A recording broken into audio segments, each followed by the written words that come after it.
Hey, I want to talk to you today about these air fryer parchment paper liners.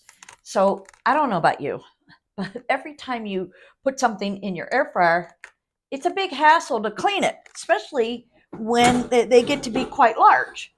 So, I recently got this bigger um, air fryer. It's an 8-quart air fryer. And so these parchment papers, they come in a pack of 100, and they will work in anything from a 5-quart all the way up to an 8-quart. And they're just super nice. They're made out of parchment paper, and you can just see that they have a nice rigid edge. And then you put them right in here. So now you can put whatever you're going to fry in here. After it's done cooking, you just voila, pick it up, throw it out, and now your air fryer is nice and clean for the next go around.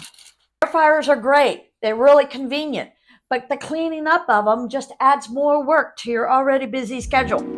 The parchment liners are a time saver and so reasonably priced. You just have to go. You just can't go without them.